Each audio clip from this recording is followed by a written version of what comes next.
Josephine. I won't leave you waiting in between. Je vous souhaite la bienvenue sur le podcast Les enfants vont bien. Ici, vous entendrez parler de PMA à l'étranger, de GPA, de conception artisanale, d'adoption et de bien d'autres termes qui accompagnent la conception de nos familles. Vous entendrez aussi, et surtout, des familles homoparentales, coparentales, monoparentales par choix ou de fait, adoptantes, nous raconter leur parcours extraordinaire, au sens littéral du terme, vers la parentalité.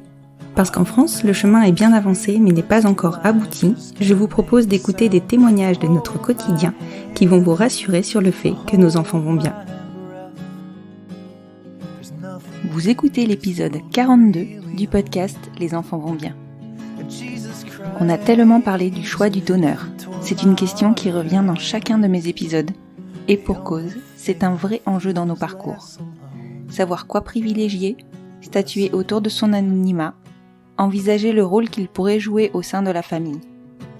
Souvent, les critères physiques sont les premiers à rentrer en ligne de compte. Ils nous servent même de premier filtre, tant l'offre, oui je sais, le mot est difficile à lire ou à entendre associé à nos parcours, est large. Au sein de la famille de Maud et Clément, j'ai été immédiatement interpellée par la beauté de leur petit Solal. Je n'ai pas spontanément compris que Solal avait un donneur d'origine différente de ses deux parents. Et puis, il y a 2 ans, lorsque j'ai discuté avec Maud de ce premier enregistrement, j'ai compris à son discours qu'effectivement, cela avait été un choix conscient et mûrement réfléchi d'intégrer un donneur ne ressemblant à aucun de ses deux parents aux origines de Solal. Et quand on les écoute, ce choix est d'une logique implacable. Il leur ressemble parce que leur donneur est aligné avec leur conception de leur histoire, et c'est bien cela qui est le plus important. Je vous laisse découvrir leur histoire et vous souhaite une bonne écoute. Bonjour Maud, bonjour Clément. Bonjour. Je vous remercie beaucoup de vous être rendu disponible pour cet enregistrement et surtout de m'avoir dit oui parce que je sais que c'est pas évident, surtout parce que vous avez un contexte un petit peu particulier et que je sais que c'est pas simple des fois d'en parler. Pour commencer, je pense que beaucoup vous connaissent, mais pour commencer, est-ce que vous pouvez vous présenter ? Alors, on est Maud, c'est mon épouse, qui a 33 ans, et Clément, 35 ans. J'ai précisé que je suis un homme transgenre, que je suis en transition depuis 6 mois, enfin en transition médicale en tout cas, depuis 6 mois. Et on a un petit garçon qui aura 3 ans au mois d'avril, qui s'appelle Solal. Et donc vous êtes le comte, le bocal de Solal. Exactement. Voilà, c'est nous. Donc je le repréciserai évidemment en fin d'enregistrement et sur la publication Instagram pour qu'on puisse vous retrouver. Donc aujourd'hui, donc c'est ce qu'on se disait juste avant l'enregistrement, on va très certainement aborder 2 thématiques différentes. Et pour commencer, on va aborder votre accès à la parentalité. Est-ce que vous pouvez me raconter comment vous vous êtes rencontrés ? Oui, alors on s'est rencontrés en 2007, donc hier, sur un site de rencontre pour les personnes LGBTQIA+, qui n'existe plus depuis. Ben non, Voilà. Voilà, on s'est rencontrés sur un site. J'allais dire que je savais même pas que ça avait existé en 2007. Autant je te dirais maintenant, ça paraît évident. Ouais, autant en 2007. Bah, il devait y en avoir. Il y en avait 2, je crois. Oui, il y en avait 1 ou 2. Donc voilà. Il y avait deux sites de rencontre. Ah mais attends, il y avait un forum. Je me souviens qu'il y avait un forum. En tout cas, quand moi j'étais plus, moi je suis plus vieille que vous. Hein. Oh. Donc si quand même. Et il y avait un forum de rencontre. Je sais plus comment ça s'appelait, mais bon, bref, passons. Bah là, c'était quand même un site qui était Un vrai site. bien fait. Il y avait des filtres et tout. On pouvait déjà trier. Petite fiche avec jolies photos, voilà. tout ça, quoi. On s'est flashé même. On s'est envoyé des flashs. C'était le Tinder de l'époque. C'était le Tinder de l'époque. Et alors, ça a pris facilement ? Ouais. Oui, on a discuté pendant 1 mois à peu près. Et puis après, on s'est rencontrés. Et ben depuis, voilà, c'était en août 2007. Et puis, on s'est plus quittés depuis. Et ça a été une évidence. Ah Ouais. Ouais, franchement. Excellent. Excellent. Et est-ce que pour vous, on va peut-être dire même avant votre rencontre, c'était évident que vous accéderiez à un moment donné à la parentalité ou c'est venu avec le temps ? Alors pour moi, Maud, oui. Enfin, j'avais pas de schéma particulier en tête, mais ouais, je me voyais bien avec avec un enfant plus tard. Moi, pas du tout. Non, mais c'était pas du tout un truc qui m'attirait. J'étais pas super à l'aise avec les enfants. Et pour moi, ouais, c'était pas pour moi. Donc c'est venu avec la rencontre de Maud, avec les années passant. Ouais, et c'est ça. Tu lui en as parlé tout de suite, Maud? Non, pas du tout. On était jeunes, hein, quand même. On avait, t'avais quel âge, toi? 18. 18, c'est moi Et 20. Du coup. 21. Ah oui, vous étiez tout jeune. On était encore en études. Moi, je passais mon bac, c'est ça, hein, enfin, où j'étais dans la dernière année. Je sais plus. En tout cas, voilà, c'était les années, la dernière année de bac, je crois. Toi, t'étais en BTS. Toi, tu rentrais en terminale. Voilà, je rentrais en terminale. Donc, on n'était pas du tout là-dedans. Quand on s'est rencontrés, c'était une autre vie même. Oui, d'où Oui, peut-être aussi le non-désir de ma part, parce que j'étais pas du tout là-dedans, quoi. Oui. Et puis à l'époque, on parlait très peu PMA. Parentalité. Voilà, non, mais je veux dire dans la société. Oui, non, mais c'est ça. Donc, faut se rappeler pour que nos 2007, couples, pour nos schémas de couple. On n'avait pas de représentation de couple de femmes avec enfants, enfin. Ouais, complètement. C'est vrai que c'était encore assez flou. Et pourtant, en 2007, c'était la campagne de Ségolène Royal. Et c'était écrit dans sa campagne. C'était un des projets. Oui, mais bon. Entre les projets et ce qui se réalise, on a bien vu que... Voilà. On avance. Un peu plus lentement que prévu, mais on avance. Faut le dire, c'est vrai. Non, il faut l'admettre. On est quand même, t'imagines, depuis 2007, le chemin parcouru? Oh là avec là. le recul. C'est ouf, hein? Ouais. C'est fou. Alors que c'était hier. Hein. Oui, alors que c'était hier, 2007. Non, mais c'est clair. Et alors, comment c'est arrivé dans votre couple? À quel moment vous avez commencé à en parler et comment vous avez envisagé cette parentalité? Du coup, après quelques années, on s'est installés. Enfin, on a tous les deux trouvé du travail, enfin fini nos études, trouvé du travail, trouvé un appartement. Et là, du coup, on s'est retrouvés un petit peu dans on était dans un schéma confortable pour pouvoir penser plus posément à nous, à la suite. Et je me souviens plus très très bien comment ça nous est venu, comment un jour on a commencé à aborder le sujet, mais en tout cas, c'était en 2013 et c'est allé assez vite après. C'est-à-dire qu'à partir du moment où on a déclenché les conversations sur potentiellement avoir un enfant, etc., là, on a commencé à faire des recherches sur comment pouvoir accéder à la parentalité. Et après, tout s'est mis en place assez rapidement.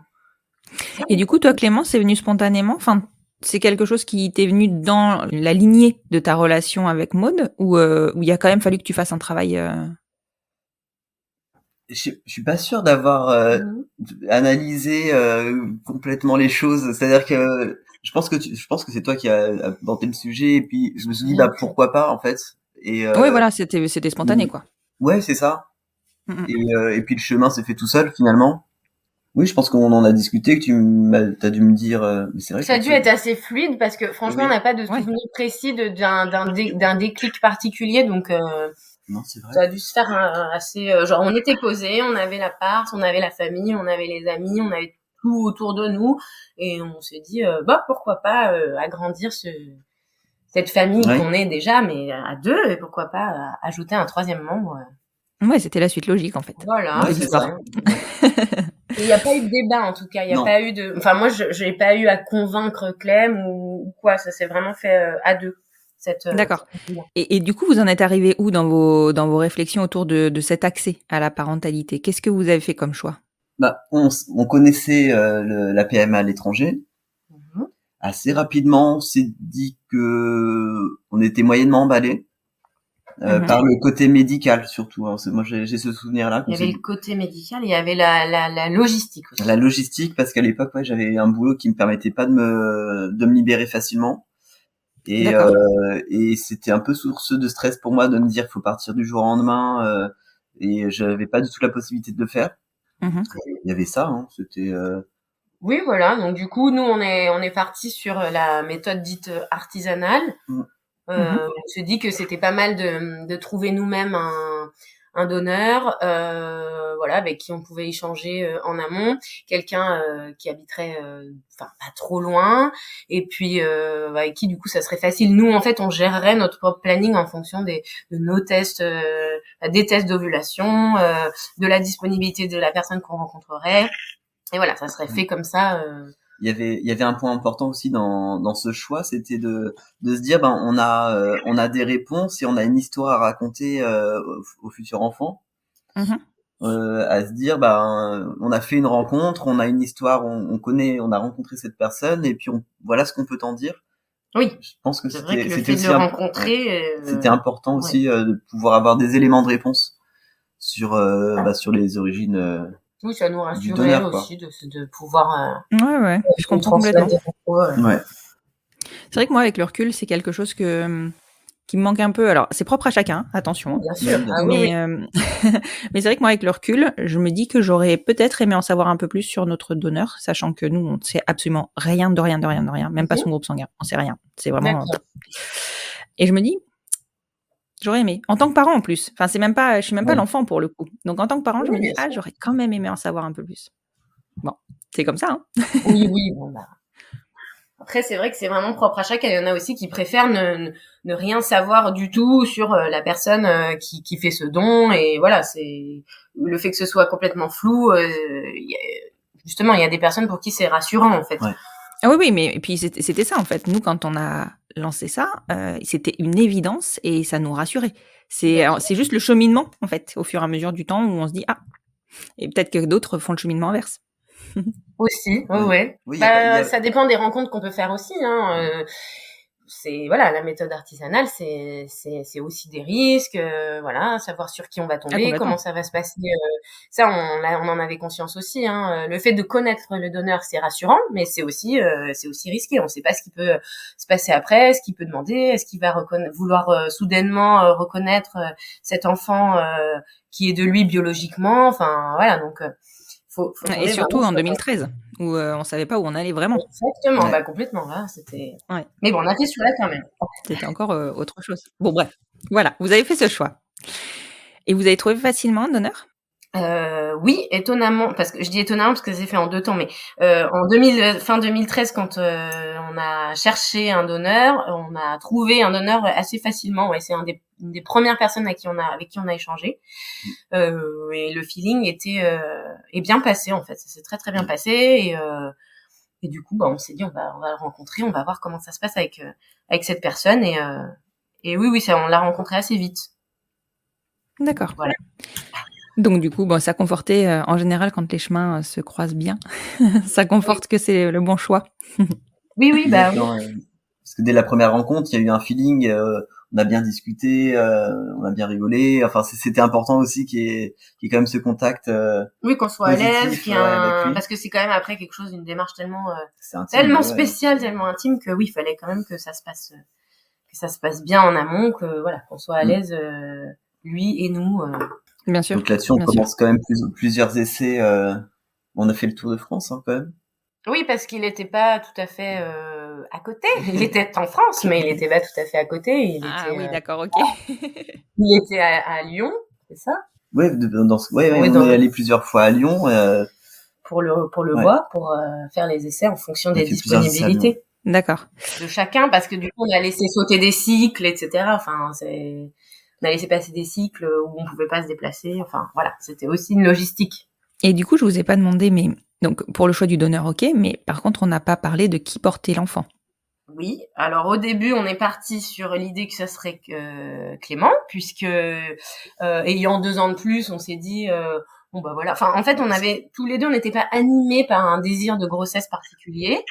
On a fait en fonction de l'âge et Clem ayant 2 ans de plus, on s'est dit que c'était Clem qui porterait cet enfant. Donc on est parti sur ça. Ok. Voilà. Donc ça s'est fait comme ça. Et donc là, on est On a fait 2 essais. Là, on est en 2013. Fin 2013. On a fait 2 essais sur moi. Et à un moment donné, je dis en fait, finalement, est-ce que je me reposais la question, est-ce que j'ai vraiment ce désir de porter l'enfant, tout ça. Du coup, en fait, j'étais plutôt passé le relais. En me disant, je te sentais plus l'envie. Enfin, c'est mon avis personnel, peut-être pas, mais je sentais plus l'envie de porter que moi. Donc, finalement, on a continué les essais sur toi. Ouais. D'accord, oui, ok. Après 2 essais. Ok, et après 2 essais, ok. Voilà, donc du coup, en fait, on le rencontrait, donc il était de la région lyonnaise. Donc on l'avait rencontré, ça s'était très bien passé. On fait 2 essais avec Clem, ça ne donne rien. On le revoit, donc là on est facile en 2014 parce qu'il y a des mois où nous on pouvait pas y aller parce que justement le travail de Clem, voilà, et c'était difficile de partir sur Lyon à ce moment-là, des mois où lui il pouvait pas, et puis moi des mois où je n'ovulais pas, donc je ne comprenais pas pourquoi. Ah mince. Je voyais qu'il y avait des erreurs avec les tests, naïve que j'étais. D'accord. Et donc voilà, donc on fait des essais en 2014, quelques-uns. Franchement, on ne saura pas te dire combien en tout on a réalisé d'essais. Je pense qu'au bout de 5, 6, on a commencé à arrêter de compter. Voilà, donc on fait quelques essais en 2014. Et début 2015, on fait un essai qui s'avère positif. Voilà. Donc D'accord. là, on se dit, ça y est. Ouais. Et du coup, par contre, et je t'ai pas posé la question, mais vous étiez pas suivi du tout au niveau gynéco? Non, alors en plus justement à ce moment-là, on avait peu de réseaux et peu de réseau médical. Enfin, on n'était pas très bien entourés. On avait un gynéco, franchement, on voyait une fois. Ah, moi, j'avais vu qu'une fois une gynéco, ça s'était très mal passé. Oui, donc, et en plus, on avait essayé de voir une gynéco qui était, on va dire, queer friendly. Bah, soi-disant, parce que j'étais très mal reçue et ça s'était pas bien passé, donc moi, j'ai fait... Ah oui, d'accord. Une seule visite. Et ouais. moi, pareil, j'avais vu un autre gynéco, ça s'était bien passé, mais sans plus. Enfin, c'était vraiment pour si tu veux, le contrôle médical habituel, mais pas pour lui parler de notre projet. Enfin, à terme, si ça s'était bien passé, si, c'était pour parler du projet, etc. Mais là, du coup, ça nous a coupé toute envie. On faisait vraiment ça de notre côté. Petit test bandelette d'ovulation et on y va ou on n'y va pas, quoi. Mais c'était en D'accord, tout, ok. à ce moment-là. Donc début 2015, un positif. Après 10 essais, c'est ça, au total? Bah franchement, je saurais pas, on saurait pas te dire combien. Ouais, tu sais, ouais, mais ça, Une bonne c'est dizaine, logique. c'est certain. Ouais, une bonne dizaine quand même. en un an. Non, peut-être moins en 2 un an. Non, on a commencé fin 2013. Oui, et début 2015, on a eu la grossesse, donc ça fait pas 2 ans. Non, oui, peut-être 6 essais, je sais pas trop combien de fois on a vu à ce moment-là. Je sais pas. Ouais, peut-être 5-6 essais. 5-6, ouais. Avec les coupures, les dispos de chacun et les vacances. Donc oui, ça doit faire ça. 5-6 essais et un positif. Donc super. Ça y est, c'est fait. Ça y est. Et ça n'a pas été trop dur l'attente? Vous étiez, enfin l'attente du positif, hein, vous étiez vraiment OK avec le fait que ça allait prendre du temps, très certainement? Ben en fait, on pensait que ça irait beaucoup plus vite. Enfin, on était un peu naïfs sur le sujet puisque pas accompagnés ni par des connaissances qui étaient passées par là, ni par parce que tous nos amis à ce moment-là, on a tous 24 ans. Enfin, j'ai plus trop les âges précis en tête, mais 25 ans. Enfin, je sais pas. En tout cas, nos amis à ce moment-là, ils ont pas ces projets-là, et puis on n'est pas entouré médicalement. On en parle très peu à nos familles qui sont très très proches de nous, mais voilà, on a vraiment envie de garder ça pour nous. Donc, on se rend pas compte que ça peut prendre du temps. Donc, on fait les essais. C'est pour ça qu'à un moment, on arrête. On est un peu robotisé. On arrête de compter. Voilà, hop, c'est positif. Tu es dispo. Ok, nous aussi. Bon, on descend. Et puis voilà, ça se fait comme ça chaque mois ou quand on peut. Et oui, ça commence à. Oui, on se dit que ça prend du temps, mais quand le positif arrive, ça va. Ça va. À ce moment-là, on n'est pas désabusé. Le timing, là, ça fait même pas 1 an et demi qu'on est en essai, a priori. Ouais, avec pas des essais tout le temps. Avec pas des essais tout le temps, donc 1 an et quelques, ça nous paraît pas, pas démentiel, voilà. Et puis on est content. Et alors, comment ça se passe pour vous? Eh ben, ça se passe mal. Non, enfin, ça se passe bien pendant quelques semaines, et puis en fait, très vite, j'ai des douleurs à l'ovaire, alors je sais plus lequel. Bref, droite, gauche, et j'ai mal sur le côté. Je dis à Clem que j'ai mal, et puis je me mets à faire des recherches sur internet, ce qu'il faut pas faire, mais là vraisemblablement c'était quand même vrai. Ça parlait tout de suite de grossesse extra-utérine. Donc je me mets en tête que je fais une grossesse extra-utérine. Je vais à l'hôpital, aux urgences obstétriques, là, aux urgences gynéco. Ils me font une écho. Et ils me disent non, on voit bien le sac gestationnel, on voit bien, enfin c'est le tout début, je dois être ça doit faire 2 semaines que je suis au cours, enfin je dois être à 6 SA, enfin je me souviens plus dans les détails, mais oui, ça doit être ça, je suis à 6 semaines d'aménorrhée. Donc c'est vraiment tout début et ils me disent non, le sac est bien intra-utérin, on voit quelque chose dedans, un œuf qui va se développer. Enfin, ils voient pas grand chose, mais ils voient qu'il y a quelque chose et que c'est intra-utérin. Sauf que moi, j'ai des douleurs qui continuent, donc on me fait des prises de sang, donc je dois aller à l'hôpital tous les 2-3 jours, un truc comme ça. Et ça dure pendant une bonne semaine et demie. Entre-temps, j'ai pris rendez-vous avec mon gynéco quand même pour faire le point avec lui. Et c'est 2 semaines plus tard, je crois, un truc comme ça. Donc, je fais ce suivi à l'hôpital parce que j'ai toujours mal. Mon taux augmente aux prises de sang, donc c'est bon, il augmente lentement, mais il augmente. Il voit toujours le sac qui est intra-utérin, il voit un œuf, alors il voit pas très bien, c'est la vésicule vitelline, un truc comme ça. Enfin, j'ai plus trop les termes, mais je crois que c'est ça. Mais ils me disent qu'a priori ça va. Bon, après c'est les urgences, c'est beaucoup de monde, les rendez-vous ça va très vite, c'est pas des conditions enfin moi à chaque fois j'ai des rendez-vous qui durent je sais pas 10 minutes top chrono avec à chaque fois une personne différente, j'ai aucun suivi particulier. Donc bon, ça se fait comme ça, j'ai toujours mal et mon rendez-vous gynéco arrive et là, il me dit que la grossesse en fait, elle s'est arrêtée. Donc il me le dit avec des mots un peu plus sympas quand même, mais en gros la grossesse est arrêtée. On est à 8 ou 9 semaines d'aménorrhée là, donc ça fait 2 semaines que je fais les allers-retours à l'hôpital et qu'on essaye de me rassurer. Et là lui me dit la grossesse est arrêtée et tant mieux avec des grosses guillemets parce que elle était bien extra-utérine cette grossesse. C'est une grossesse, j'ai dû rechercher le mot là parce que j'avais oublié, cornuale. Donc en fait, c'est un type de grossesse extra-utérine très rare qui se met dans la trompe, dans la corne de la trompe. Et c'est très difficilement détectable avec une écho. Donc mais qu'est-ce qu'ils avaient vu alors à la première écho? Eh ben ils voyaient que c'était intra-utérin. Pour eux, c'était intra-utérin, il y avait pas de souci. D'accord. C'est tellement à l'entrée en fait de la corne que avec les instruments pas super sophistiqués des urgences, ils arrivent pas à bien déceler. Et ce qui est hyper dangereux parce qu'en fait si ça se développe, en fait ça pète la trompe et là tu fais une hémorragie interne en fait.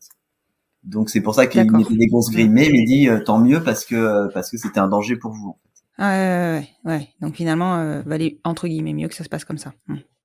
Oui, mais c'est aussi pour ça que j'avais cette douleur et que je comprenais pas pourquoi j'avais cette douleur à l'ovaire. Enfin voilà, de ce côté-là, je comprenais pas. Et en fait, c'était voilà, j'ai fait cette forme rare de grossesse extra-utérine qu'on appelle grossesse cornuale. Et donc du coup, il me dit qu'il va falloir expulser cette grossesse quoi, qui s'est arrêtée. Donc du coup, j'ai fait il m'a donné un médicament et j'ai dû faire je sais pas si c'est est-ce que c'est un avortement, je sais pas comment ça s'appelle. En tout cas, j'ai dû expulser cette grossesse de façon médicamenteuse. Donc du coup, ça s'est fait comme ça sur un week-end. Sur un week-end, parce qu'en plus, alors là, on te donne pas d'arrêt maladie, on te propose pas de suivi psy. Là, en 2015 en tout cas, et avec ce gynéco-là, c'était prends le médicament. Bon courage. Ah oui, et du paracétamol. Ouais. Oui, vous allez avoir un petit peu mal, paracétamol. Bon, c'était horrible, c'était hyper douloureux, c'était des contractions, donc forcément, c'était le paracétamol, c'est pas l'idéal quoi, ça c'est pas suffisant mais c'est clair. Ça s'arrête comme ça pour cette grossesse là et nous ça nous arrête tout court quoi, ça nous stoppe toute envie de continuer. En tout cas sur le moment on se dit qu'on va faire une belle pause avec ce projet bébé. Et puis on se dit qu'on va prendre du temps pour nous parce qu'il faut digérer ça parce qu'il y a quand même un deuil de grossesse à faire. Et puis les conditions quoi, ce suivi pendant 2-3 semaines tous les 2-3 jours à l'hôpital et puis finalement c'est hyper long. C'est hyper long et puis en plus quand on te dit que en gros heureusement que ça s'est arrêté, sinon en gros tu pouvais presque en mourir parce que au final c'est des grossesses tellement rares, c'est un cas tellement rare qu'il est pas forcément détectable. Et ça peut être très dangereux. Donc du coup, c'est plein d'informations à digérer alors que nous, on était vraiment partis naïfs que l'on est sur pour nous la grossesse, c'est voilà, à ce moment-là, on n'a pas toutes les infos sur les problématiques possibles qu'on peut avoir, on n'a pas un suivi qui qui est pas top. Hein. On a un suivi qui est pas top, donc voilà, donc ça nous met une belle claque et puis ça nous stoppe dans cette envie-là. Et je trouve que t'as été hyper seule. Alors déjà sur cet accompagnement médical qui en a pas été un. Et donc il y a la fausse couche et puis après la fausse couche, que ce soit médicalement, mais même en fait l'entourage se rend pas compte à ce moment-là de ce qui s'est passé, puisque ils sont pas forcément au courant qu'il y a eu une grossesse. Ouais, voilà. Et donc ils se rendent, on leur dit bah voilà, il y a eu une fausse couche, mais ils se rendent, j'ai l'impression qu'à ce moment-là personne se rend compte de ce qui s'est passé. Oui, et puis c'est toujours les phrases oui, ça sera pas la prochaine fois, la nature est bien faite, blablabla, enfin les trucs qu'on n'a pas spécialement envie d'entendre. En fait, c'est ça, exactement. Pas du tout réconfortant. Après chacun fait comme il peut, mais c'est vrai que il y a pas eu vraiment de réconfort, et donc c'est pour ça qu'aussi on a eu besoin de cette coupure et de se dire bon, on se recentre un peu sur nous, on en profite un petit peu. Là-dessus, on démarre du bénévolat, une bonne année de bénévolat où on va pas du tout du coup faire des... Ouais, en 2015 et 2016 même. Oui. Là, on se lance dans autre chose. On se recentre sur nous et sur l'autre, mais l'autre avec un grand A, pas l'autre, le bébé. Mm-hmm. Et voilà, on s'engage dans autre chose et ça nous fait du bien aussi. On essaye de faire du bien et ça nous fait énormément de bien. Et on se marie aussi, accessoirement, en 2016. Ah bah oui. On se marie. Voilà. Beau projet. Après 9 ans de couple, de vie en couple, on se marie en 2016. Et là, en 2017, c'est là où on se dit bon, allez, c'est reparti. Là, on est beaucoup.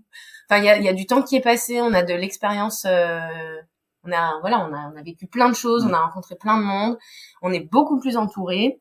On a vachement mûri aussi, je pense. Enfin, là, les expériences les premières expériences d'essai bébé, les expériences de bénévolat, etc. Ça nous fait beaucoup mûrir aussi. Et on repart. Donc malheureusement, le premier donneur a déménagé, c'est trop compliqué de redémarrer avec lui. Donc là, c'est toi qui vas faire des recherches, des recherches d'un nouveau donneur. Oui, parce qu'on repart sur la méthode artisanale, puisqu'on s'est dit ça a fonctionné, on avait le bon feeling avec cette personne, on va essayer de trouver un donneur, pareil en fait, un donneur avec qui on a le feeling et avec qui on peut reprendre là où on s'était arrêté. Mais toujours mieux entouré, parce que j'ai changé de gynéco. C'est quelqu'un avec qui je parle pas mal, qui est au courant de notre composition familiale, de nos projets, etc. Donc déjà tout ça aide à être, à être accompagné dans le projet et à se sentir plus confiant, quoi. Donc là, on repart sur les recherches de donneurs, et ça c'est moins rigolo. Ouais, je me doute. Autant la première fois on trouve très vite, donc on a l'impression que ça va être pareil cette fois-là. Autant je sais pas si les années passant, il y a plus d'hommes qui se proposent, mais de façon un peu inconsciente. J'en sais rien. En tout cas, on tombe sur plusieurs personnages. C'est très chronophage de chercher. C'est très énergivore aussi, parce que on passe du temps à parler, à échanger, à se présenter, à présenter notre projet. Et puis on tombe vraiment sur tout et n'importe quoi dans les propositions. Donc voilà, après finalement on en rencontre quelques-uns, on boit un café avec quelques personnes, et là on se dit mais qu'est-ce que c'est que ces énergumènes, des gars un peu louches quand même, hein, faut quand même le dire. Ouais, c'est là où on voit le côté glauque que peut avoir la méthode artisanale si on est par exemple désespéré au point d'accepter certaines propositions, désespéré ou pas, hein, parce que attention, il y a des personnes pour qui il y a pas de souci parce que chacun a ses conditions. Nous, on avait des conditions et on voulait tomber sur quelqu'un de bien, sur quelqu'un de sain, et là on est tombé sur des gens pas très sains. Donc on désespère un petit peu au bout de quelques rencontres quand même. On se dit bon, est-ce qu'on va tomber sur quelqu'un d'aussi bien que notre premier donneur qui était vraiment sympa et correct.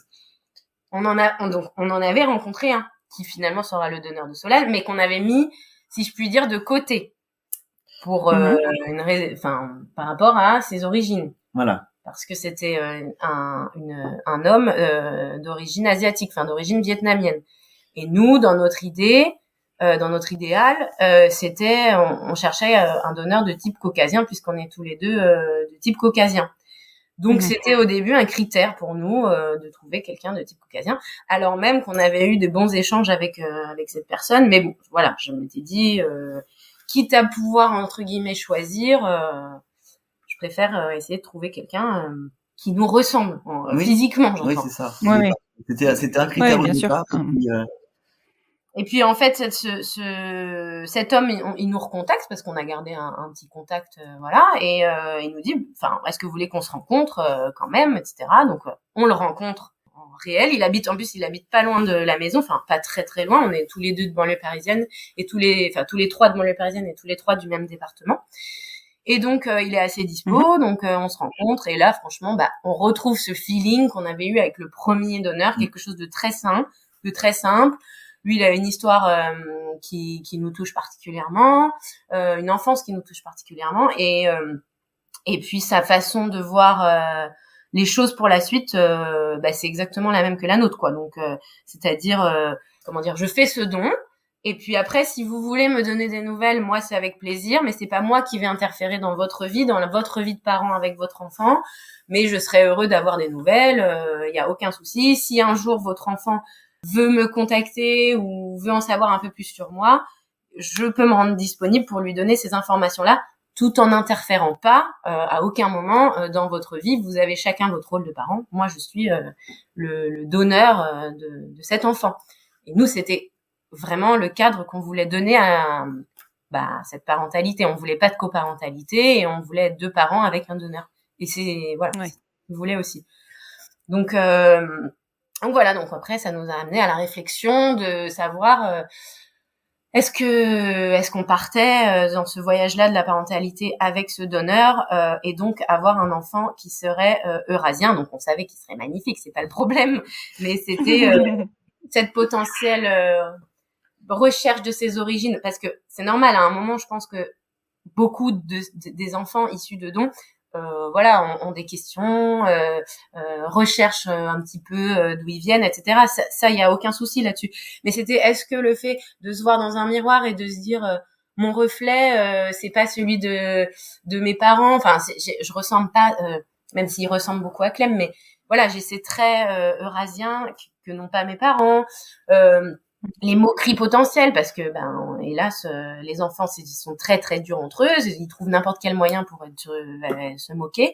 Est-ce que là, le fait qu'il ait des traits asiatiques, ça allait pas favoriser, je sais pas, du racisme, des moqueries, voilà. Donc il y avait un peu tous ces questionnements là que finalement on balaye, parce qu'on se dit que de toute façon, comme je viens de dire, les enfants ils se moquent les uns des autres pour n'importe quelle raison. Donc de toute façon, ils trouvent toujours une raison.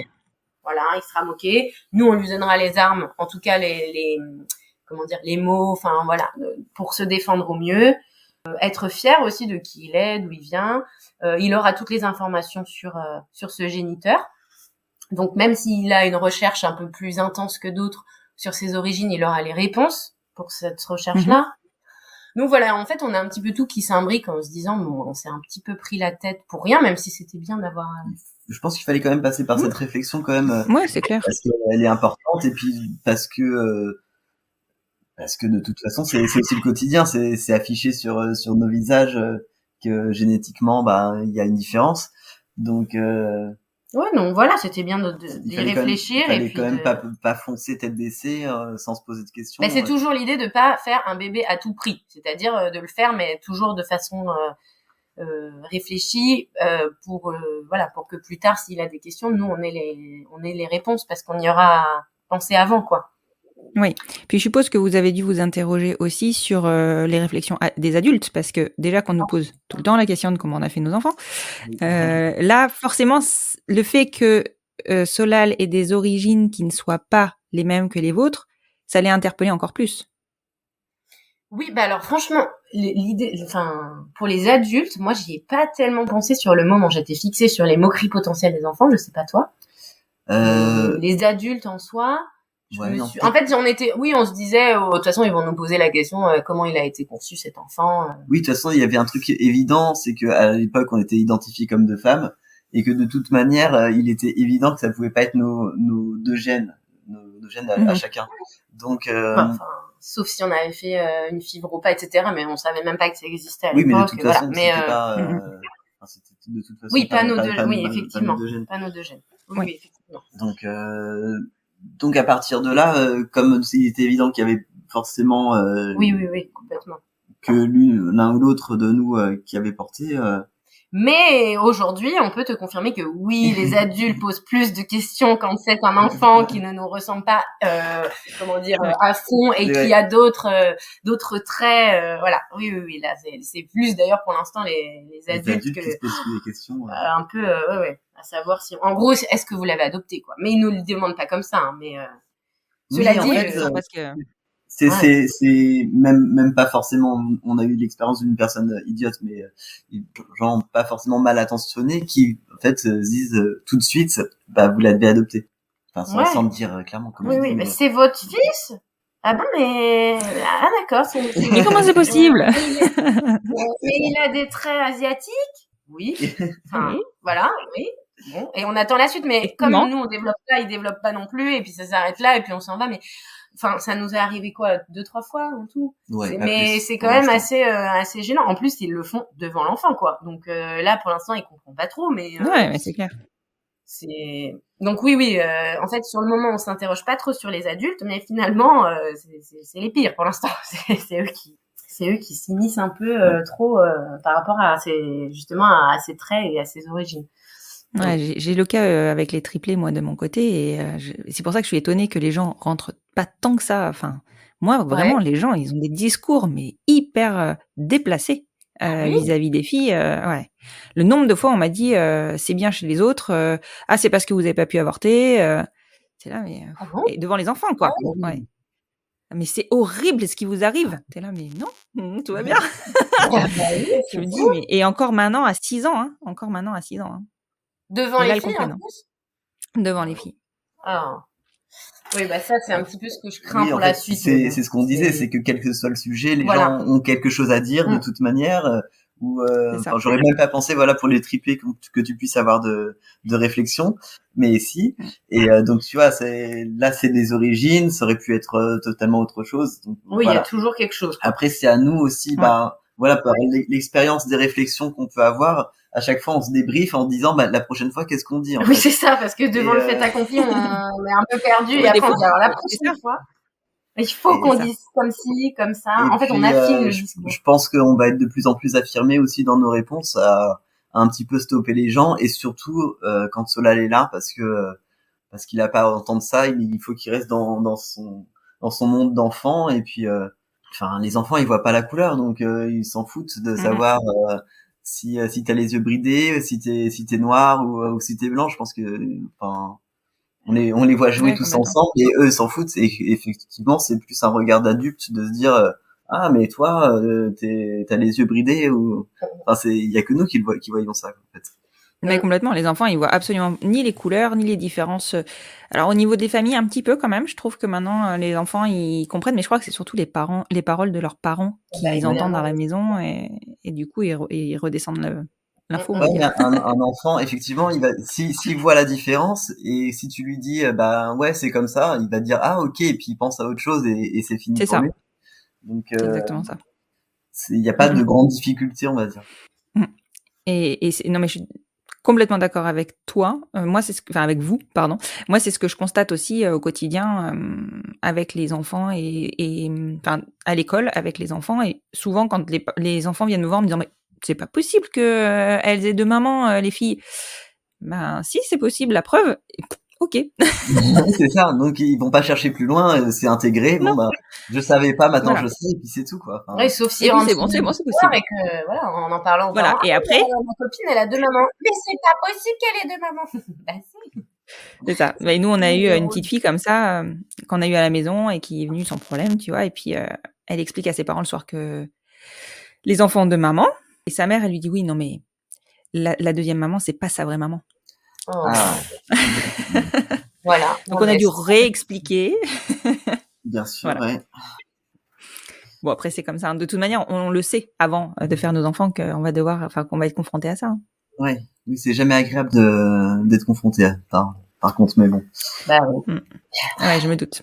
Non, mais c'est sûr que c'est pas simple, et c'est sûr qu'on aimerait que ce soit fluide et que personne se pose de questions, parce que c'est hyper indiscret finalement. Totalement. C'est notre histoire, c'est pas la leur. Exactement. Et ça n'a pas d'impact sur la leur. C'est ce qu'on dit Oui, depuis, c'est ça n'impacte pas leur vie à eux. Donc, depuis toujours. Hein, ça n'impacte que nous et nous on le vit bien. Donc Bah ouais. voilà. Et alors, cette réflexion-là par rapport au donneur de Solal et donc aux origines du donneur de Solal, elle vous prend un peu de temps ou finalement vous avez vite balayé le truc et vous avez sélectionné ce donneur?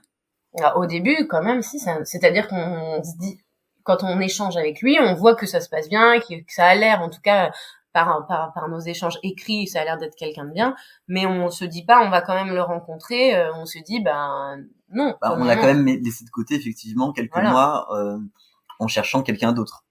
Donc, il y a quand même ces quelques mois où on se dit, non, ça, il est super sympa, mais ça va pas le faire. Et quand on voit que finalement, tous les Caucasiens qu'on rencontre sont on n'en rencontre pas beaucoup, mais c'est vrai que c'est pas, voilà. En fait, vous n'êtes pas en adéquation avec les profils, quoi. On n'est pas du tout en adéquation. On se dit, finalement, c'est pas le fait d'être caucasien ou pas, c'est le fait d'être quelqu'un de bien et quelqu'un. Oui, on préfère que Solal, notre enfant, et un donneur avec qui justement ça s'est fait de façon saine, ça s'est fait de façon avec ce feeling là entre le donneur et les parents, plutôt qu'on aille avec quelqu'un où on se dit il est un peu il est un peu louche, on ne sait pas comment ça va se passer après, mais bon, tant pis, il est caucasien et comme nous, donc fonçons. Enfin, on revoit un peu nos priorités. Et puis du coup, toute cette réflexion, comme on disait tout à l'heure, sur le fait que finalement, qu'est-ce que ça peut faire qu'il soit eurasien il aura les réponses à ces questions, justement avec un donneur qui pourra lui aussi répondre à ces questions si besoin. Donc ça, c'est très important. En fait, ça, au niveau des critères, ça collait totalement, quoi. Le discours qu'il a eu quand on l'a rencontré, on se dit c'est juste évident que. Oui, voilà. Du coup, on fait cette rencontre en réel pour se dire on va voir du coup si ce qui se passe par écrit se confirme en se voyant. Et oui, ça se confirme en se voyant. Donc là, oui, pour le coup, tous nos doutes, ils sont balayés en se disant ça y est, c'est bon, lui il est ok, nous on est ok, donc on veut reprendre le parcours. En plus, ça nous rebooste. On va reprendre le parcours avec ce donneur-là. Voilà. Et est-ce que vous avez réfléchi à ce moment-là à l'acceptation? Quelque part, c'est votre histoire, mais à ce que vos familles respectives allaient valider ou pas, en fait? Non. Non, pas du tout. Franchement, sur les origines, en tout cas, nous, on a des familles qui sont ouvertes sur ce sujet, qui. Oui, donc il n'y avait pas de question, en fait. Ouais, il n'y avait pas de question. Oui, il n'y avait pas de question par rapport à ça. Mais non, mais c'est hyper positif. Si vous n'êtes pas posé la question, c'est que vous saviez que il n'y avait pas de question. Oui, exactement. Ouais. Ok. Du coup, on s'enchaîne les premiers dons sur Maud. On a fait les. Oui. Avec Maud. Du coup, vous étiez resté sur Maud entre guillemets malgré l'expérience. Enfin, toi, t'étais pas vacciné du truc, on va dire. Moi, j'avais envie. En fait, justement, moi, je me suis dit, ça a fonctionné une fois, ça va refonctionner. Maintenant que on a tout ça s'est balayé, c'est derrière nous. On est accompagné, on est plus mûr, etc. Comme ça a marché il y a 2 ans, ça va marcher cette fois. Enfin, je me suis pas posé de questions là-dessus. Le gynéco que t'avais vu avait été très positif aussi. Il avait dit le jour de la fausse couche. Le jour de la fausse, quand t'as fait la fausse couche, il avait dit c'est une fausse couche, mais vous inquiétez pas, d'ici quelques mois, ça va fonctionner. Il m'avait dit, vous avez de très beaux ovaires, vous avez tout ce qu'il faut où il faut. Enfin, il était hyper confiant. Bref, je l'avais vu 2 fois dans ma vie, mais bon, c'est pas grave. Lui, il était, pour lui, c'était. Ouais, mais c'est bien ce discours. C'est rassurant. Enfin, tu vois, c'est hyper positif. Ouais. Sauf que bon, c'était pas tout à fait vrai. Parce que du coup, on reprend les essais, donc on est en 2017, on reprend les essais. On est content parce que on a toujours ce feeling avec le donneur. Moi, j'ai donc cette nouvelle gynéco.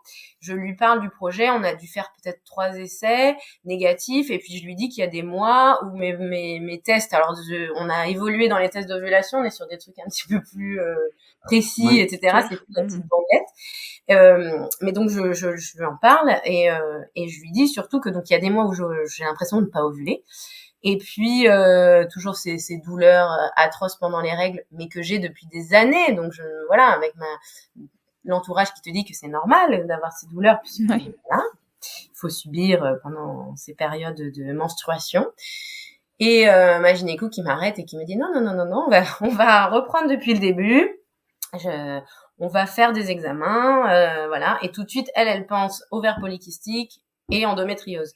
Je fais les examens, donc je fais une écho, voilà. Donc bref, j'ai les ovaires micro-polykystiques, je crois que c'était ça. Enfin, j'ai plus trop les termes, mais je crois que c'était ça. D'où les troubles de mon ovulation. Donc j'ovule pas tous les mois. Je peux avoir des cycles irréguliers, des cycles longs, enfin, ce qui complique grandement les choses. Et elle me fait faire une IRM pelvienne et on découvre une endométriose. Alors à un stade très très léger. Donc bon, c'est très bien parce qu'a priori j'ai pas d'endométriose qui s'est étendue avec le temps, alors que ça fait des années que je souffre et que j'ai pas de traitement particulier. Donc du coup il m'a dit oui, voilà, il y a de l'endométriose, pas à un stade avancé heureusement, mais il y a de l'endométriose. Donc je me retrouve avec ces deux grosses valises, ovaire polykystique et endométriose. Voilà, je me retrouve avec ça accroché à toi, quoi. Voilà, accroché à moi.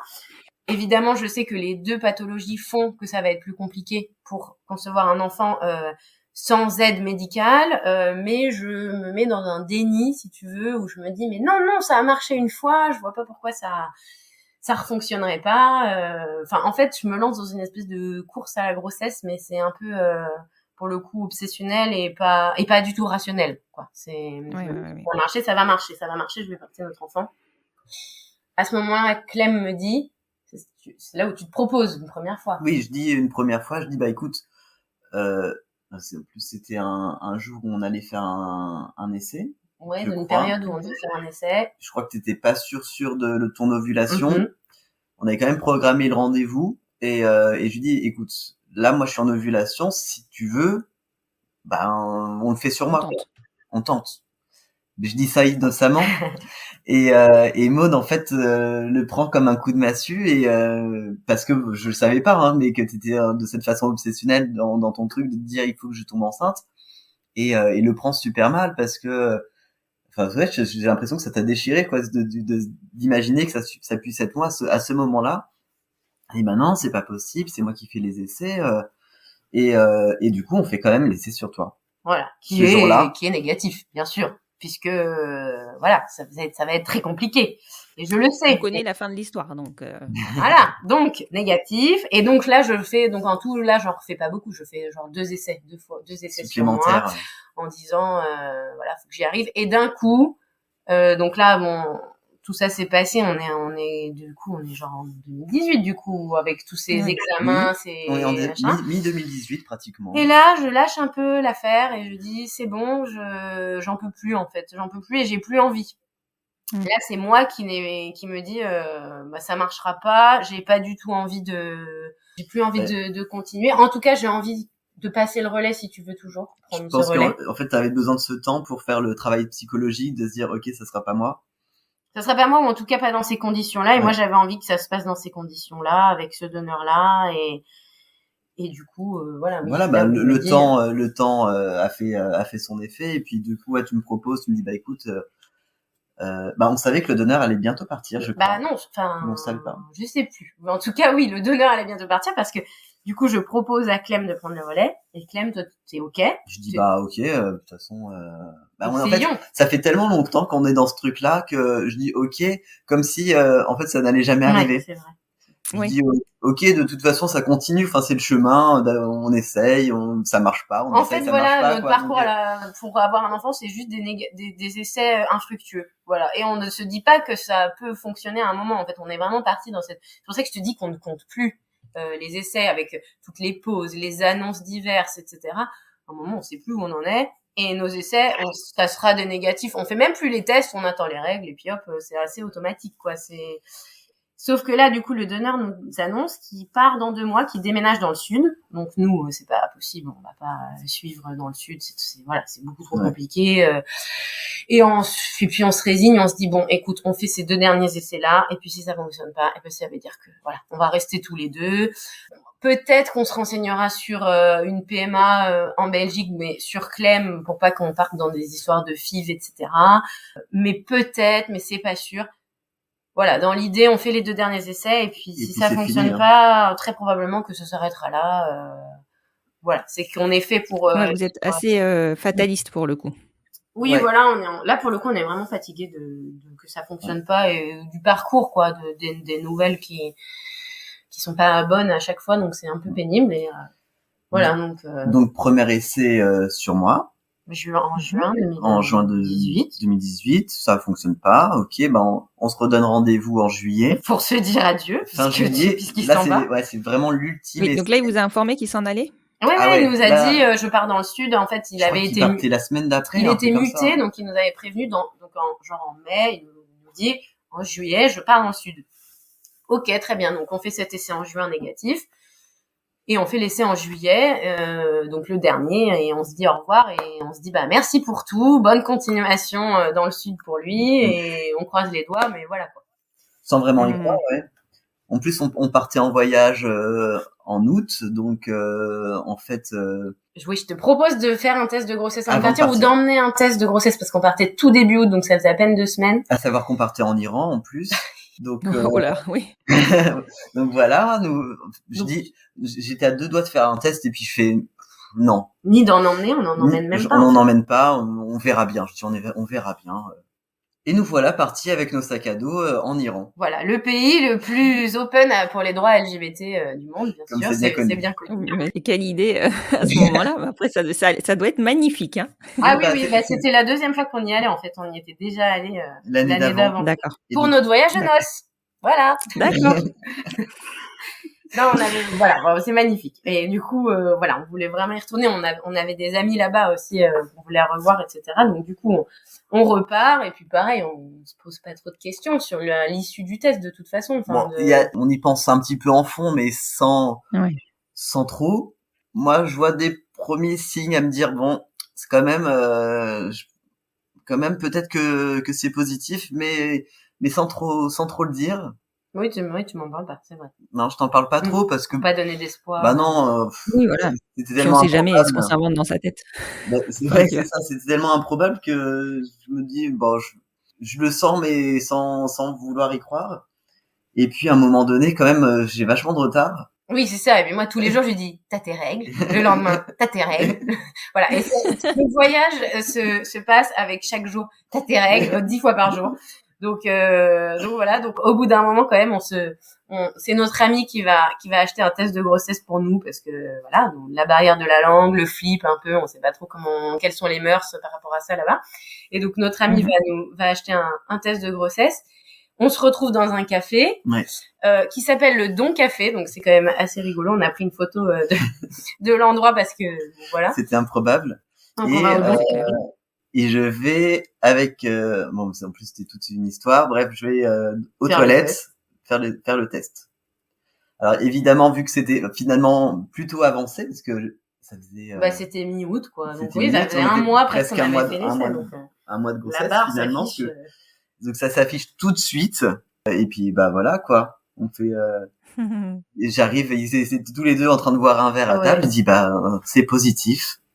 Mais je crois que à ce moment-là, je m'en rends pas compte. Non, mais ce qui est marrant, c'est que mon ami, il filme à ce moment-là. Parce que lui, il est photographe. Ça, c'est chouette. Et là, il filme, en fait. Alors, il me filme pendant que Clem est aux toilettes, et il me demande comment tu te sens. Et puis moi, je suis super gênée, et j'ai pas envie de répondre. C'est dommage, parce qu'avec le recul, tu te dis qu'on a cette vidéo-là, et puis on voit Clem qui arrive et tout. Enfin, c'est assez drôle qu'il ait filmé ce moment-là. Mais donc, voilà. Du coup, ce test était positif, et le petit loup s'est accroché. Ouais. Ce qui n'était pas gagné, parce que franchement, le voyage était assez rock'n'roll. Il faisait 50 degrés. 50 degrés. Voilà. Comme des malades dans les voitures. On a pris des bus à n'en plus finir. Mais il s'est bien accroché. Il était bien au chaud. Et toi, Maud, t'as réagi comment à cette annonce ? Sur le moment, j'ai pas trop réalisé. Franchement, le fait qu'on soit ailleurs, qu'on soit entouré aussi, parce qu'on s'est retrouvés très très peu. On était avec nos amis presque tout le voyage, donc on s'est retrouvés très peu à deux. J'avais envie de rentrer, du coup. On avait même toi, on avait envie de rentrer, on avait envie de retrouver notre chez nous, on avait envie d'aller voir notre gynéco, du coup, qui était la même pour nous deux. On avait envie d'aller la voir, on avait envie de concrétiser les choses, de réaliser. Donc ça va, il nous restait genre 5 jours à peu près. Donc pendant 5 jours, on est un peu pour dans moi, c'était interminable. Oui, Clem, en fait, après tout le reste du voyage, est resté enfermé dans l'appartement. J'étais fatiguée, en fait. J'ai eu la fatigue de grossesse tout de suite, en fait. Et puis là, avec fallait que t'aies la clim et. Il faisait 50 degrés. Faut pas oublier que 50 degrés, c'est difficile. Oui, ça écrase, hein. Ouais, c'était écrasant. Je passais mon temps à dormir, en fait, sur la fin du voyage. Mais du coup, c'est vrai qu'on était peu ensemble parce que moi, tu te reposais, moi je sortais, on faisait des visites. Donc ça a duré quelques jours, à peine une semaine, et là c'est la fin du voyage, on rentre, et là, oui, c'est là où on a quand même réalisé ce qui se passait, on se pose chez nous, voilà, et tout de suite on se dit waouh, et tout de suite on se projette quand même, parce que là où certaines fois l'expérience passée d'une fausse couche peut freiner certaines personnes sur le fait de se projeter dans une nouvelle grossesse, nous, on se dit, comme la première, on l'a pas vécu du tout, parce que très vite, il a fallu aller à l'hôpital, etc., faire un suivi, et on n'a pas eu le temps de se projeter. Là, on va se projeter tout de suite, essayer de voir les prénoms, comment on pourrait aménager la chambre, comment on va l'annoncer. Voilà. Même l'annoncer assez rapidement, finalement, en se disant de toute façon, la fois précédente, les gens n'ont pas réalisé qu'il y avait une grossesse, et là, ils vont réaliser, même quoi qu'il arrive, ils auront réalisé que la grossesse est bien là. Ouais. Donc voilà, on veut tout faire tout de suite, quoi. Très vite, tout concrétiser. On veut le vivre à 100%, quoi. On se dit, on le vit à 100%, et puis voilà, en fait, ça a été 9 mois de joie. En fait, on l'a vécu hyper bien, je sais pas. Je te laisse enchaîner sur ton ressenti. Oui, ouais. Non, enfin, déjà, on va voir cette gynéco, là, et qui est super contente pour nous, parce que, du coup, on a créé aussi des liens avec elle. Elle nous suit pas mal, on s'envoie des mails, on se tient aux nouvelles, etc. Et donc, elle nous fait une écho de datation. Et là, c'est là où je vois ce que c'est une grossesse évolutive, puisque donc je vois, déjà du matériel qui a changé, où on voit bien tout ce qu'il faut, où il faut, même si c'est une écho de datation, c'est vraiment même pas un petit haricot, mais on voit des choses que moi, je ne voyais pas lors de ma grossesse. Et puis il y avait un battement. Oui, déjà, on entend. Déjà, ouais. Ouais. On est fin août à peu près là. Donc, oui, on est fin août. Oui, donc c'est logique. Oui, c'est logique. C'est 1 mois et demi. 1 mois, ouais, à peine. Ouais. Donc voilà. Donc du coup, c'est là où, là on réalise et on est à fond, quoi. Vraiment. Ouais. Et je suis super contente. Je crois que c'est ça je pense que c'est peut-être ce moment-là qui est important et qui nous permet de concrétiser l'arrivée vraiment de la grossesse, parce qu'on est revenu à Paris et puis on a entendu ce battement qu'on n'avait pas entendu lors de ma grossesse quelques années plus tôt. Tout ça c'est pas arrivé, quoi. On n'était pas bien entourés, on n'a même pas fait d'écho ensemble d'ailleurs, parce que c'était pas là quand j'étais aux urgences. Donc voilà, tout ça on le vit pleinement pour la première fois. Donc, voilà. Avec une super gynéco qui, effectivement, je l'avais vue juste avant l'essai, je l'avais vue, et elle m'avait dit ne vous inquiétez pas, ça va le faire, et je lui ai dit vous m'avez porté chance. C'est vrai. Lors de la première écho, je lui ai dit c'est vous qui m'avez porté chance, parce que vous m'avez dit ça va le faire, et ça l'a fait. Voilà. C'est important d'être entouré de personnes positives. Ouais. C'est vrai. Quand, oui. Et puis on l'a vu après, on va le raconter ensuite, mais tout au long de la grossesse, justement, on a eu que des gens positifs. Oui, on a eu de la chance, c'est que tout le chemin de ces 9 mois et même après, on a été entouré de personnes super bienveillantes, très positives, qui nous ont beaucoup entourés, rassurés, et ça aide. C'est vrai que ça aide beaucoup. Ouais, c'est clair. Et alors, donc cette grossesse, elle se passe bien? Oui. Très bien. Elle se passe très bien, à part ce diabète gestationnel. Oui, mais on n'y est pas là. On est au premier mois, ça se passe bien, ça avance. Après, il y a une autre. Oui, j'ai fait à 6 mois, il faut faire le test de glucose. Ce qu'il faut savoir, c'est que je me suis empiffré de sucreries pendant les 6 premiers mois. En me disant, je n'ai aucune envie de grossesse. Mais moi, je n'ai aucune envie de grossesse, avec des dragibus dans la bouche. C'est bizarre, moi, j'ai pas envie. Après, avec le recul, je me suis dit, mais quand même, je mangeais beaucoup de sucre. Donc me voilà en diabète gestationnel. Et puis, je prends ça très au sérieux. Donc Donc test de glycémie 6 fois par jour. Je fais le régime drastique comme il se doit. Je fais pas d'écart. Et du coup finalement ça contrebalance le diabète et tout se passe bien. Oui, tu t'arrives à le réguler. Je le régule bien parce que je sais que derrière ça peut influer sur le poids du bébé et sur sa santé. Donc là on rigole pas trop. De toute façon, on est bien suivi aussi. On est bien suivi. En fait, on a le suivi à l'hôpital. Alors pour le coup, ce qui est assez drôle, c'est que pour la méthode, on voulait quelque chose qui n'était pas médical, si possible, c'est-à-dire faire la méthode artisanale sans passer par une PMA en clinique. Autant pour la maternité, quelques années avant, on s'était dit oui, on prendrait une petite clinique nature, machin et tout. Là, on choisit une des maternités les plus médicalisées de Paris, qui n'est pas à côté de chez nous. Ah oui. Et on veut se rassurer à fond. On choisit une maternité qui est spécialisée dans tout ce qui est grossesse gémellaire, grossesse de personnes à risque, etc. Ouais. Alors que nous, il y a a priori pas de souci. Mais on choisit cette maternité quand même. Donc voilà, ça pour le coup, on était à fond. Bon, on savait pas trop comment choisir. On nous a dit vite, il faut choisir au bout du premier mois. Parce que à Paris, il y a des listes d'attente, machin. Donc on dit bon, on va choisir. Donc en plus, on a un hôpital en face de la maison, hein, l'hôpital Tenon en face de chez nous. Mais on se dit non, on va pas celui-là. On va dans un plus médicalisé. Et puis j'avais une amie qui avait accouché quelques mois avant, ça s'était très bien passé. Donc voilà, donc on fait le choix de la maternité. Et à côté de ça, on prend une sage-femme en fait libérale en ville. Comme on dit, pour le suivi, les cours de préparation à l'accouchement, le suivi mensuel, pour éviter etc. justement les allers-retours à l'hôpital. On prend une dame qui est dans notre quartier et qui est super. Ah oui, mais ouais. Qui va tout de suite intégrer Maud aux cours de préparation, parce que Maud a fait tous les cours avec moi. Tous les rendez-vous, etc. Elle est hyper bienveillante. Elle nous inclut tous les deux. C'est la première qui nous parle donc du coup on apprend le sexe de notre enfant qui est un garçon, et donc c'est la première qui nous parle de notre fils. Alors nous on dit oh là là, quand elle dit oui votre fils et tout, et là oh mon dieu oui c'est vrai c'est notre fils quoi, c'est pas un enfant comme ça, c'est notre enfant, c'est notre fils. Ouais, c'est la première qui me pose ce mot-là, et c'est vrai que ça nous a fait quelque chose. Ouais, ça a encore plus concrétisé ce petit être qui était en train de grandir tranquillement. Et ouais, on s'est senti hyper entouré. C'était comme une bulle, la grossesse. Ouais. Franchement, on l'a vraiment très bien vécu. On a eu de la chance, c'est vrai. On l'a vraiment vécu bien entouré, même de nos familles, qui étaient super, nos deux familles super contentes pour nous, qui l'ont appris donc très tôt, comme on a dit. On l'a dit assez vite, genre en septembre. On l'a annoncé à tout le monde, et puis et qui nous ont suivis un petit peu tout le long. Donc c'était vraiment une belle expérience.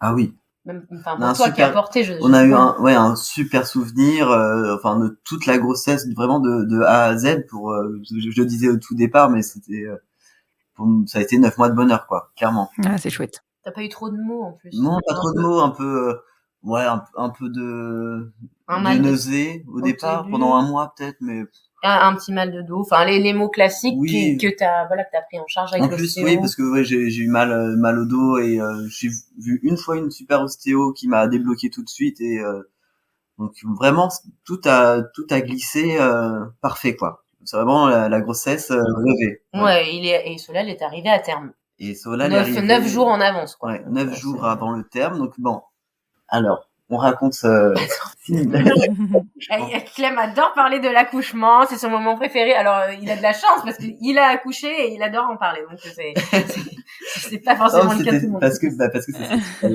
Non, mais l'accouchement ça s'est très bien passé aussi. On est attends, tu vas beaucoup trop vite. De quoi? 2h44 première contraction. Oui, 2h44 première contraction, effectivement. Alors là, on avait bien appris notre leçon. Ne pas partir trop tôt, attendre que les contractions soient faire du ballon, tout ça. Préparer le col. Donc Maud fait des pâtes. Alors, je prépare des pâtes, oui. Tu prends ta douche. Ah oui. Moi aussi d'ailleurs, tranquille. On se prépare. Et et puis on part à la maternité le matin.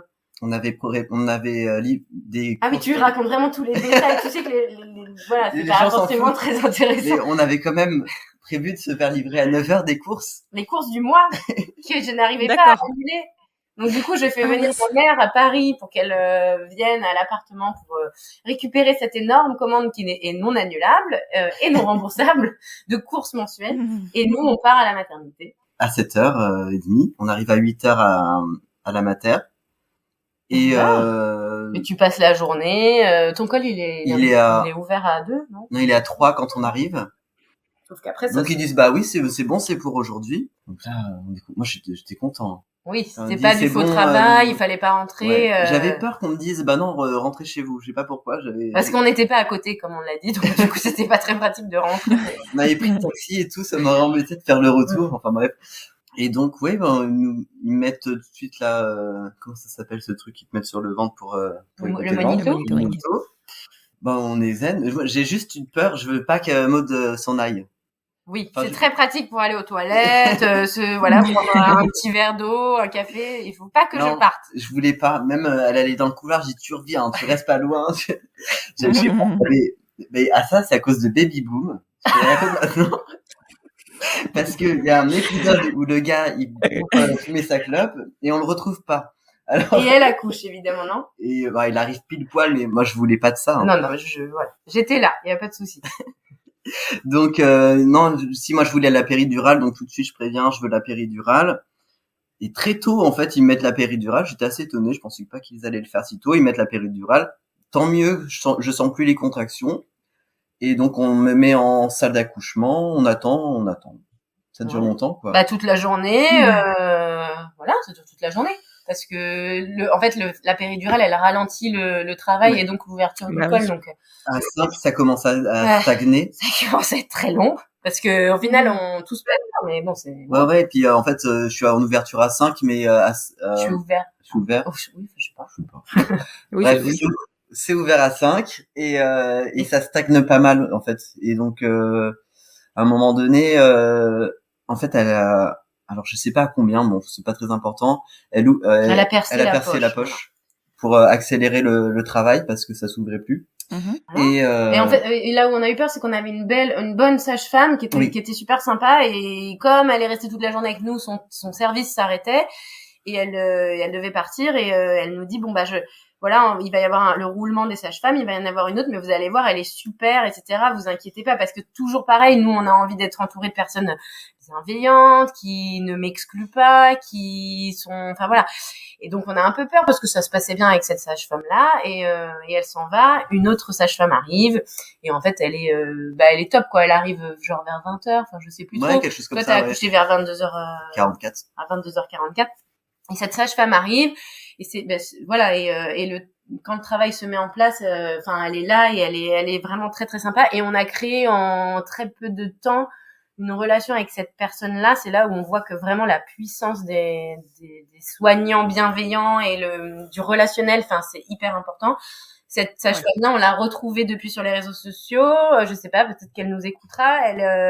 Parce qu'elle, on a des parcours un peu similaires finalement. Et on se suit aujourd'hui sur nos réseaux sociaux respectifs. On se parle de temps en temps et elle a été là, elle a été super. Et quand le travail s'est accéléré, elle m'a proposé de finaliser, on va dire, l'accouchement, de sortir Solal. Et du coup, j'ai accepté. Et quand il est arrivé, j'ai pu, elle a commencé à faire la sortie du petit et c'est moi qui l'ai attrapé, qui l'ai mis au monde avec Clem et qui l'ai posé sur Clem. Donc tout ça, c'était assez dingue en fait. On s'est dit ça y est, c'est clair. C'est concret, ça y est. Concret, il est là. Enfin, même à ce moment-là, on réalise pas encore quoi. Enfin, franchement, mais donc c'était jusqu'au bout, jusqu'à cet accouchement-là, jusqu'à l'accouchement, c'était parfait. Même pour toi, même pour moi, ouais. Bon, ils ont dû me repercer la péridurale, mais refaire la péridurale qui avait un peu foiré, oui. Ah oui, d'accord. Oui, la péridurale, je crois que elle s'est enlevée. Elle s'est enlevée 30 minutes avant l'accouchement. Et oh l'horreur. Je dis c'est pas normal, j'ai mal. Ils disent oui mais là vous êtes à 9. Oui mais moi je veux pas accoucher sans péridurale. Donc tout réinstaller mais je suis pas prêt. Ouais c'est ça. Non là il va falloir faire quelque chose et ils ont fait une seconde péridurale. Et qui a fonctionné tout de suite quoi. Ouais, heureusement. C'était un petit peu juste mais ils l'ont fait et ça a fonctionné. Bon voilà, et Solal est arrivé. Est arrivé parmi nous le 10 avril. Le petit Solal est arrivé. Et alors, c'était le plus beau bébé du monde. Évidemment. Évidemment. Sauf quand on regarde les photos. Bah, c'est vrai qu'avec du recul, c'est marrant parce que quand on le voit, on se dit, waouh, notre nouveau-né, il était tout beau, il était tout lisse, il est sorti tout frais. Parfait, beau. Et c'est, voilà, avec du recul, on se dit, il était boursouflé. Arrête. Mais il était beau quand même. Non, c'est vrai. C'était un nouveau-né sorti par voie basse, donc pas tout à fait comme on l'a vu sur le moment, mais il était magnifique. C'était notre bébé d'amour. Et puis très vite, de toute façon, il s'est remis de ses boursouflures. Faut pas qu'il écoute ce podcast un jour. Non. Magnifique bébé. Un tout petit bébé, en plus, on nous avait fait flipper avec le diabète gestationnel. Oui, il risque d'être costaud. Quand on a fait l'estimation à la dernière écho, il nous avait dit 3,5 kg, bon, ce qui est correct, hein. Mais en fait, il est né à 2,9 kg, 46 cm, donc petite crevette, quoi. Ah oui, petit chou. Petite crevette, ouais, c'est clair. Donc voilà. Ok, excellent. Magnifique histoire, en tout cas. Petit chou qui est arrivé. Oui. Et alors, est-ce que vous vous êtes interrogé ou pas durant la grossesse sur à quoi allait ressembler Solal? Parce que, je sais pas vous, mais moi, c'est déjà d'avoir un donneur. Pour le coup, nous, on ne savait rien. Ouais. On savait pas trop à quoi s'attendre, entre guillemets. Donc forcément, ça travaille un peu pendant la grossesse. Ouais. Est-ce que vous vous êtes interrogé sur le look qu'aurait Solal? Moi, je sais qu'un petit peu, je crois qu'on regardait un petit peu quand même les bébés eurasiens, asiatiques, on les regardait un peu plus que les autres bébés, je pense. Oui, c'est vrai, c'est possible. Quand même pour se projeter, pour l'imaginer. Bah oui. Et c'est vrai qu'avec du recul, on se dit aussi, quand on regarde Solal, il est vraiment comme on l'avait imaginé. Alors que finalement, on sait pas vraiment si on l'avait imaginé, mais on le voit et on se dit, franchement, il est comme on le visualisait, quoi. Ouais, c'est vrai. Alors que bon, c'est... Je pense pas que ça soit possible, mais c'est l'impression qu'on a.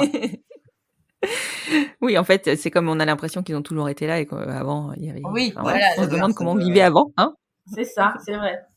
Non, mais après, sinon, c'est pas trop interrogé. Enfin, après, c'était des peurs. Je me souviens, toi, t'avais peur qu'il ait un bec de lièvre. Ah ouais. T'étais fixé là-dessus. Je sais pas, mais depuis toujours, j'ai peur. Ah oui, non, mais alors. Mais enfin, en plus, bon, voilà. Toi aussi, ça t'a... Mais pendant la grossesse, en fait, t'as des lubies. Limite, t'as des tocs, en fait. Tu réfléchis, t'as des trucs qui tournent en boucle et tu te dis, mais c'est pas possible. Moi, c'était sur le prénom de ma fille. Ah oui. Ah oui? Ah oui, j'étais fixée sur le fait que Juliette, ça rimait avec Riette. Non, mais tu sais, là. Ah oui, effectivement. Et je me disais, mais c'est une jolie chose aussi, mais... Mais exactement. Et du coup, je me disais, mais on peut pas l'appeler Juliette, c'est pas possible. Alors que c'était un prénom qu'on avait depuis des années, tu vois. Oui. Bref. Et est-ce que quelqu'un l'appelle Riette aujourd'hui, franchement? Absolument pas. Voilà. C'est vrai, hein, je pense que, mais je sais pas si c'est hormonal ou quelque chose, mais moi, je pense. Il y a des trucs, et ça, ouais, alors quand on a eu la 3e écho, du coup, on a vu le visage, à peu près, hein, avec comme on peut voir un visage avec une écho, donc là, on savait une écho, ouais. Était a priori. Moi, je crois qu'elle l'a dit, hein, que normalement. Oui, que c'était bon. Elle a dit que ses lèvres, tout ça, c'était assez bien placé. Là, ça m'a rassuré. Ouais. Oui. Non, on n'avait pas de, voilà, on s'imaginait rien de particulier en fait. On attendait et on n'avait pas beaucoup d'enfants autour de nous, dans nos proches, donc en fait, on se projetait pas en regardant les enfants de nos amis en se disant est-ce qu'il va avoir les mêmes traits, les mêmes attitudes. On n'avait pas d'éléments de comparaison, donc en fait, on allait vraiment faire un coup. Ouais. C'est sûr un que peu quand t'as des en premiers, insouciance, en légèreté, quoi. C'était pas. Moi, c'est ce que je pense. Bon, mais en tout cas, c'est une très jolie histoire et je suis ravie que vous l'ayez partagée avec nous autour de votre accès à la parentalité. Merci à toi. Et vraiment, j'invite nos auditeurs. C'est normal. Et j'invite nos auditeurs à aller découvrir votre compte et surtout à aller découvrir Solal parce qu'il est vraiment magnifique, ce bébé. Enfin, qui n'est plus un bébé, hein. Attention, il grandit. Un petit peu quand même, franchement. Un petit peu. Il aura 3 ans dans 3 mois, oui. Ouais, 3 ans. Oh là là. Ça passe, le temps passe. Oui. Et puis du coup, je pense qu'on va se retrouver pour un prochain épisode pour aborder la suite de l'aventure de Solal et puis surtout la transparentalité avec la transition de Clément. Exactement. On se retrouve pour la suite de l'histoire. La suite des aventures. À très bientôt, Maud et Clément. Merci beaucoup. Bonne journée, Constance. Bonne journée. Vous l'aurez compris, nous allons nous retrouver très vite avec Maud et Clément, dès la semaine prochaine, car la composition de leur famille révèle une autre spécificité. Clément est un homme transgenre qui a porté son enfant. J'ai souhaité aborder avec eux la transparentalité, le chemin de Clément et de Maud, l'histoire expliquée à Solal et leur quotidien depuis cette révélation. Cette famille est un très beau témoignage d'amour et de confiance. Ils sont soudés et véhiculent une image extrêmement positive de nos familles extraordinaires. Si cet épisode vous a plu et que vous souhaitez soutenir le podcast, n'hésitez pas à le partager. C'est ce qui me donnera le plus de visibilité et qui donnera au podcast une vraie légitimité. Vous pouvez aussi noter le podcast sur votre plateforme d'écoute, Apple Podcast et Spotify, ou vous abonner. C'est ce qui va permettre de faire comprendre aux plateformes que le podcast a de la visibilité. Je vous retrouve sur le compte Instagram du podcast, @lesenfantsvontsbien podcast, pour échanger sur cet épisode ou sur d'autres questions que vous pourriez vous poser. Je vous dis à jeudi prochain pour un nouvel épisode du fil rouge du podcast Les enfants vont bien.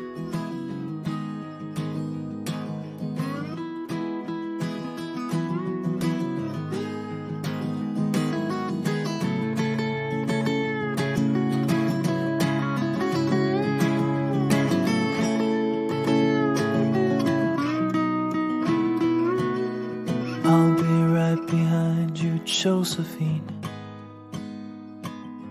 Even when my soul's an amputee, and my bleeding heart is sinking in the lake inside my chest. So I grab what I can cling to and I leave behind the rest. Now hold my hand, I'll hold my breath.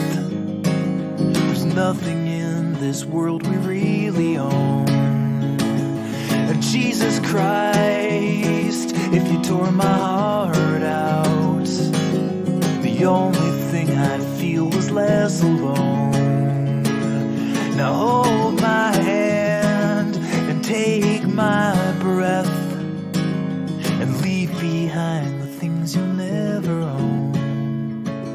And Jesus Christ, please tear my heart out.